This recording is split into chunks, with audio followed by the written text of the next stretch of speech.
3년 2개월 만에 돌아온 금리 전환기. 기준금리가 0.25%포인트 하락하며 부동산 시장이 들썩이고 있습니다. 하지만 대출 규제가 쉽게 완화되지 않을 거란 전망도 나오고 있는데요. 신중한 시선들 사이 연일 상승세인 청약. 수도권 1순위 청약 접수 68만 건, 작년에 4배가량 급증했습니다. 바뀐 청약 제도들과 똑똑한 청약 활용법, 지금부터 알아봅니다. 네, 한국은행이 무려 3년 2개월 만에 기준금리를 0.25%포인트 인하했습니다. 소폭 인하했는데 이 금리 인하에 귀를 쫑긋 기울이시는 분들이 굉장히 많이 계세요. 아무래도 이게 대출금리와도 연관이 되지 않을까 이런 기대감 때문인데 어떤가요? 일단 이제 기본적으로 방향이 중요한데 만약에 이제 계속해서 금리 인하 기조를 유지한다면 뭐 대출 금리도 추세적으로 내려갈 수가 있는데 지금 일단 그러기는 좀 쉽지는 않은 것 같은 게 일단 이제 금리 인하가 먼저 좀 선반영이 좀 됐다고 보시면 좋을 것 같아요. 지금 우리나라 기준금리가 이제 인하 전에 3.5%였는데 이번에 낮춰서 3.25%가 됐거든요. 근데 이제 우리나라 이제 시중금리의 척도 중에 이제 하나가 국고채 3년 금리가 있습니다. 근데 이게 2.94% 정도 되니까 여기서 만약에 금리를 한 번 더 낮추면 3.25에서 낮추면 3%가 되잖아요. 그러니까 어떻게 보면 지금 시장은 금리 인하 한 번 더 하는 거를 미리 좀 반영을 해주고 있다. 그렇기 때문에 그걸 좀 선반영한 상태에서 만약에 한국은행이 앞으로 금리를 2% 초반까지 낮출 뭐 의도가 있으면 대출금리가 계속 따라 내려갈 텐데 지금 그런 상황은 아니다라고 보시면 되겠고 또 최근에 정부도 이제 집값 상승을 좀 우려해가지고 대출 규제도 좀 하고 있고 은행권도 오히려 이렇게 금리 인하인데도 불구하고 대출금리를 오히려 좀 올리는 그런 모습들이 좀 나왔기 때문에 그런 부분들을 본다면 정부의 어떤 정책 기조나 이런 게 좀 바뀌지 않는다면 대출금리가 금리 인하 기조를 따라서 막 그냥 계속 내려가기는 아직은 좀 쉽지 않은 그런 좀 상황으로 판단을 하고 있습니다. 네, 그 지지난주에 제가 이제 건강상의 이유로 집에서 휴가를 보낼 때 방송을 또 받지 않겠어요? 그때 뭐 0.25% 정도 소폭 이렇게 내리지 않을까 이렇게 예상을 하셨는데 이게 딱 맞았더라고요. 세상에. 0.25% 이거 뭐 베이비컷이라고 표현을 이렇게 하던데요. 그 무주택자인 분들, 또 저를 포함해서 아이고 언제 좀 집을 좀 사야 되나 뭐 이렇게 시기를 노리시는 분들도 계실 것 같은데 어떻게 매입을 하는 게 좋을까요? 일단 지금 부동산 시장의 전체적인 흐름을 좀 보셔야 되겠다라고 말씀을 드리겠습니다. 그래서 일단 한국부동산원 자료가 있는데요. 주간 변동률 이 서울 아파트 가격 추이가 나옵니다. 예, 지금 나오고 있죠. 이게 지금 차트를 보시면 아시겠지만 이게 8월 이제 둘째 주 같은 경우는 전주 대비해서 0.32% 정말 많이 올랐었거든요. 그때 이제는 올랐다가 점점 이제 상승폭이 둔화되고 있는 모습을 보여주고 있죠. 그런 이유가 아무래도 이제 대출 규제, 아까 염 전문가께서 말씀하신 것처럼 정부가 이제 대출 규제, 은행권도 대출 규제다 보니까 대출이 안 나와요 지금. 그러다 보니까 아무래도 이런 거에 영향을 주고 있고요. 그 집값 추이 상승폭이 좀 둔화되고 있다는 거는 우리가 주간 변동폭에서 알 수 있고요.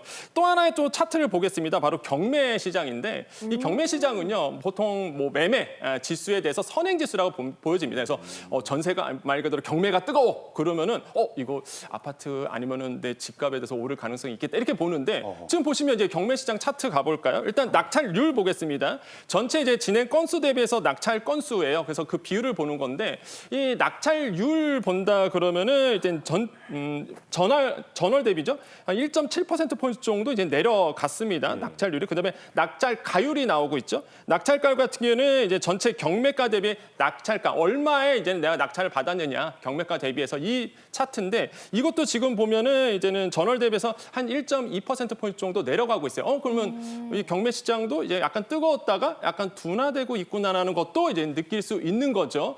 근데 이제는 청약 시장은 또 다릅니다. 이제 청약 시장은 아직도 좀 뜨겁다라고 말씀을 드릴 수가 있어요. 그래서 아무래도 이제는 낮은 가격에 내 집 마련을 할 수 있다 보니 이런 이제 청약에 대한 열기는 아직 뜨거운데 아파트 분양 전망 지수가 이제 나오고 있습니다. 이 차트를 보시면 아시겠지만 분양 가격 같은 경우에는 일단 전월 대비해서 본다면 1.6포인트 이제 올랐고요. 물량도 좀 늘어날 거다 보고 있어요. 그래서 4.6포인트 올랐는데 근데 미분양이 이제 늘어나고 있는 포인트 보이시죠? 이제 12포인트 이제 오를 거라고 보고 있는데 미분양 같은 경우가 좀 아파트 시장의 문제입니다. 그만큼 이제는 분양이 되지 않는 말 그대로 그대로 이제는 남아있는 아파트들이 많은데, 근데 중요하게 보셔야 되는 게 서울 쪽과 지방 쪽은 나눠서 보셔야 된다. 미분양 물량의 80%, 거의 80%가 다 지방에 있거든요. 네. 그렇기 때문에 이게 서울 수도권 같은 경우에는 사실상 미분양에 대한 부분들이 차트만 보고 쫓아가기는 좀 어렵고요.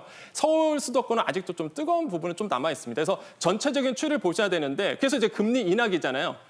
흐름을 본다 그러면 금리 인하기에는 아파트에 대한 이제 선호가 좀 높아집니다. 그러니까 말 그대로 이제 부동산 쪽에 관심을 많이 갖게 되는 분들이 많아 보니까 전체적으로 봤을 때는 오를 가능성은 없지 않아 있다. 하지만 지금은 대출 규제로 인해서 지금 묶여 있는 상태다. 이렇게 좀 정리해 드리겠습니다.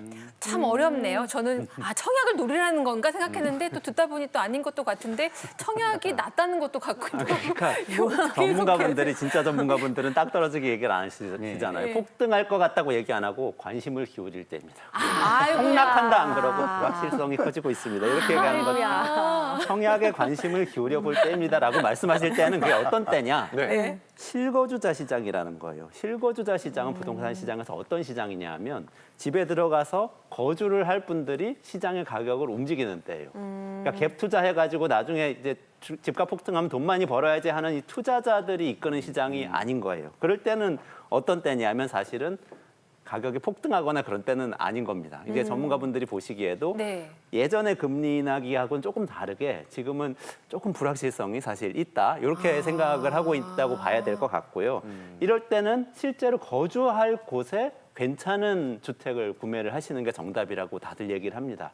요즘 얼죽신이라는 얘기 있잖아요. 얼죽신? 얼죽신. 얼어 죽어도 신축이다. 얼어 죽어도 아이스 뭐 이런 거 아니고 얼주가 아니고 얼죽신. 또 무슨 말이냐면 신축 들어가서 좋은 집에서 살고 싶다. 좋은 집을 사자 이런 얘기 하는 거거든요. 근데 투자자들이 주도하는 시장에서 이런 얘기 안 나와요. 왜냐하면 갭 투자를 하든 뭘 하든 뭐 재건축을 하든 들어가 사는 게 중요한 게 아니고 이게 많이 올라야 되거든요. 근데 지금은 얼죽신 얘기 나오는 거는 주택 품질이 중요한 때다. 그래서 실제로 내가 들어갈 집이 가격이 좀 조정이 되거나 하면은 잘 보고 내가 살고 싶은 위치 지역에 구매를 하는 방식으로 전략을 짜는 게 좋겠다. 많은 전문가들이 이렇게 얘기합니다. 네. 그렇다면 말이죠. 금리 인하 얘기가 나왔잖아요. 금리가 인하가 될 때 청약으로 몰리는 이유도 있을 텐데 그거는 왜 그런 건가요? 대출을 많이 받을 수 있어서 그런 건가요? 일단 근데 지금 뭐 대출을 좀 규제하고 있어서 네. 조금 지금 현재는 그렇겠지만 이제 어쨌든 이제 청약하시는 분들은 결국 이제 그 여기에 살려는 분들도 분명히 많이 계시겠지만 결국 집값 상승도 기대를 하고 있거든요. 근데 과거 통계를 보면 실제로 금리 인하기에 집값이 올랐던 경우들이 좀 많이 있습니다. 실제로 2008년부터 2010년까지 금리가 한 3.25%포인트 정도 인하된 후에 주택 매매 가격 지수가 한 1% 가까이 상승을 했었고요. 2012년과 17년 사이에도 금리가 한 1.75% 정도 이렇게 좀 인하가 됐는데 네. 당시에도 이제 가격 지수가 6.4% 올랐고요. 2019년, 21년 이제 최근이죠. 금리가 1.25% 이제 인하된 후에 주택 매매 가격 지수가 12.48%나 좀 올라가는 그런 흐름들이 나왔습니다. 아무래도 이제 저금리 환경이 이어지게 되면 위험 자산을 선호하게 또 만들고 시중 자금 좀 유동성이 좀 확대가 되기 때문에 부동산 가격이 좀 오를 수 있다라고 이렇게 좀 판단을 해서 청약을 좀 하시는 게 아닌가 이렇게 좀 생각을 하고 있습니다. 네.